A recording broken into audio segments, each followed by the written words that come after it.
Okay mga kapatid, nandito na naman po tayo sa isang reaction video. May panonoodin na naman po tayo. Ito'y galing po sa ating Showbiz Fanatics. Ito po ang title: matapos isuko si PRRD sa ICC, Iglesia ni Cristo pumalag na sa gobyerno, BBM malalagay sa kahihiyan.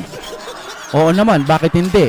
Nakikita na to sa iba't ibang parte ng iba't ibang bansa, di ba?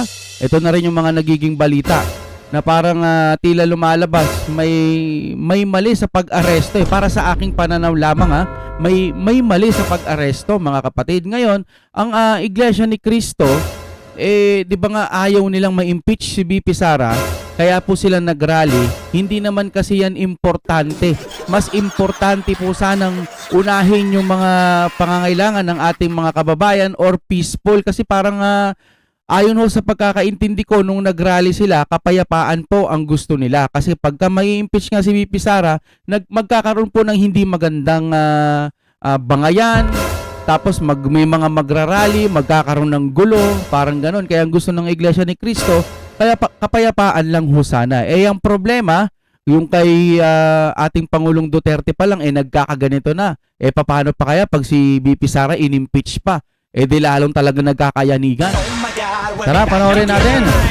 Showbiz Fanatics, nasa description yan. I-subscribe niyan dahil naghahatid po yan ng balita patungkol po sa ating Pilipinas. Kung mahal, i-play na natin anong meron dito. Ang Iglesia ni Cristo.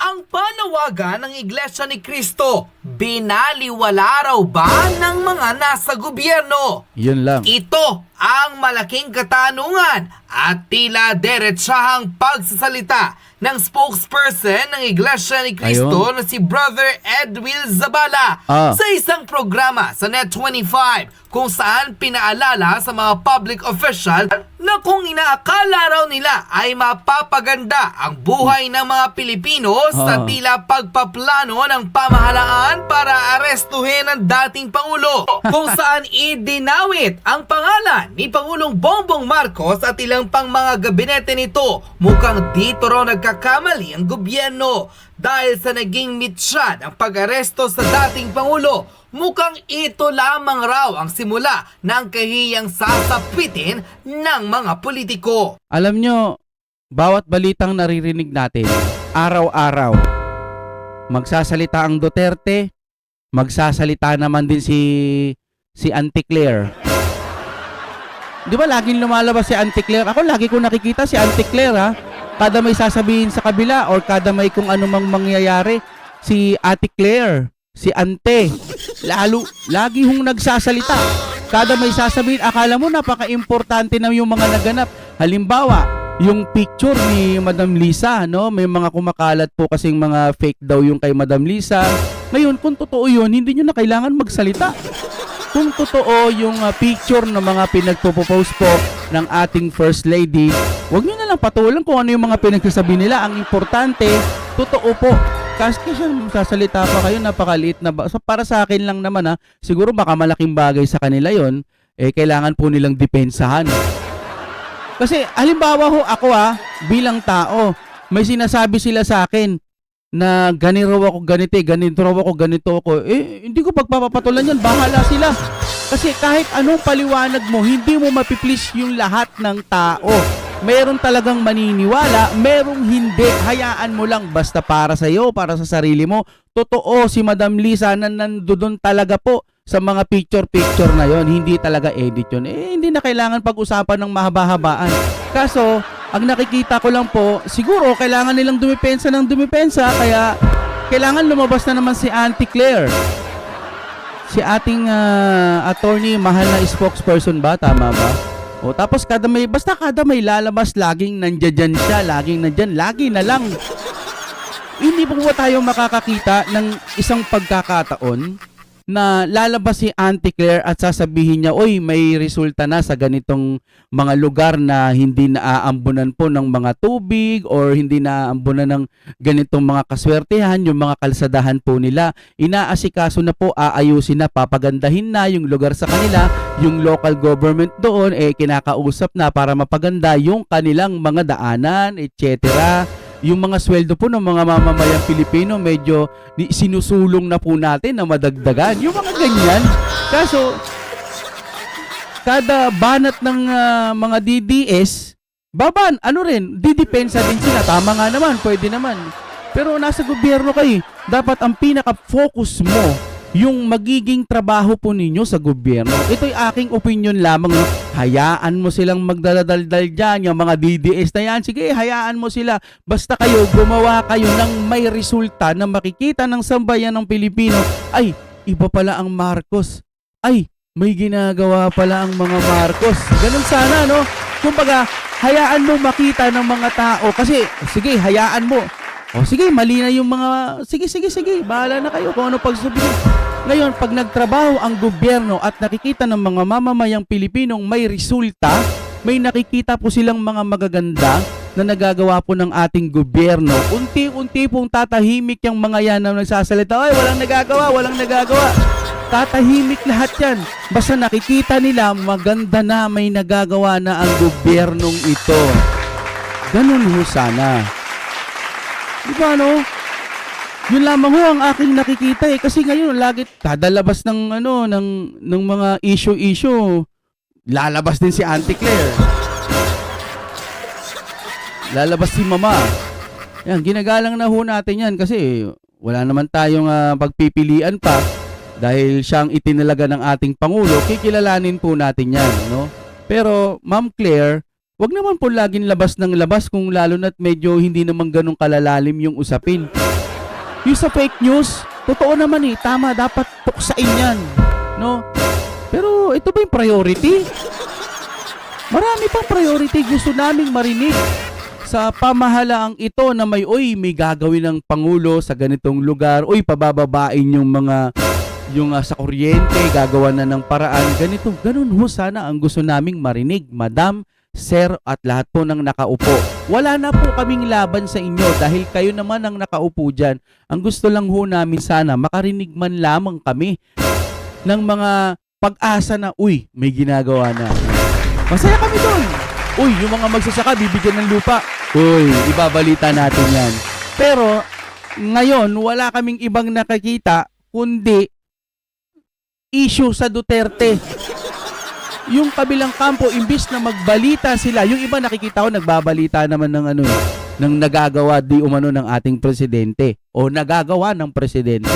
Ngayon, yung iba, nawili na rin silang puro Duterte, ang Duterte ganito. Nakakalimutan nila. Vlogger sila nung kabila. Hindi natin inaawa yung mga kuya natin yan. Pero po, ibalita ho natin, mas importanteng malaman ng mga mamamayang Pilipino na may nagagawa ang gobyerno para okay to gusto ko to. May nagagawa ang gobyerno, ganun po sana. Yun po Kaso wala Tignan mo yung Iglesia ni Cristo, gusto nila kapayapaan. Huwag ma-impeach. Pero ngayon tinutuluyan nyo si Bibi Sara. Gusto lang ng iglesia kapayapaan, pero anong nangyayari ngayon? Di ba? Ang ginawang pag-aresto sa former president na si Rodrigo Duterte at hayaang isuko para di mo litisin ng mga banyagang husgado. Ito lamang raw ang isa sa maraming kahihiyang sasapitin ng bansa sa kasalukuyang administrasyon matapos ang tila hindi pakikinig, hindi lang sa naging panawagan ng Iglesia ni Cristo, kundi sa boses ng maraming Pilipino. Ayon kay Brother Edwil D. Zabala, ang spokesperson ng INC, hindi raw biro ang maraming epektong ginawa ng kasalukuyang gobyerno dahil sa pag-aresto kay former President Rodrigo Duterte. Tingnan nyo binoto kayo ng Iglesia ni Cristo. Malamang karamihan yan, binoto si PBBM. Diba? Kumbaga nanuyo ka sa mga tao. Sinuyo mo sila na kailangan iboto nyo po ako. Kasi pag binoto nyo po ako, ganito, ipagpapatuloy natin yung mga dapat ipagpatuloy, etc. Binoto kayo ng mga taga-iglesia. Ngayon yung iglesia nanunuyo. Prayer rally. Prayer rally. Gusto nilang manawagan ng kapayapaan. Ayaw nyo bang ibigay yun para sa mga susunod po na eleksyon, meron pa ring Marcos na iboboto itong mga taga-iglesia? Yun lamang po. Bukod sa pinagtatawanan na tayo ng iba't ibang bansa, Nako. hindi raw masosolusyonan ng pag-aresto sa Oo. dating Pangulo ang tunay na problema ng bayan. Oo, pag naano, kasi ganito yun. Base sa aking obserbasyon at pag-unawa at opinyon, malakas kasi ang mga Duterte. May resulta yung sila yung mga nakikita nating hindi pala salita. Noon yun noon. Hindi pala salita pero nakikita natin na may gawa. 911, Davao City. Ang ganda ng Davao City. Yung downtown nila, yung mga kuryente, nasa baba yung kuryente. Walang mga wiring sa downtown. Ang ganda-ganda. Mamalakad. Minsan kami pumunta doon at inom-inom lang may mga dumadaan na mga mobil. Ang sisipag ng mga lespo natin yan, mga ating lespohan. Ang sisipag. Payapa. Sa mga night market, diba kita nyo naman, may mga lespo nandoon. Kahit magpakapuyat kami dito, magtatrabaho kami. Ganun sila. Payapa. Gustong mangyari yan ng Duterte sa buong Pilipinas. Anong masama dun?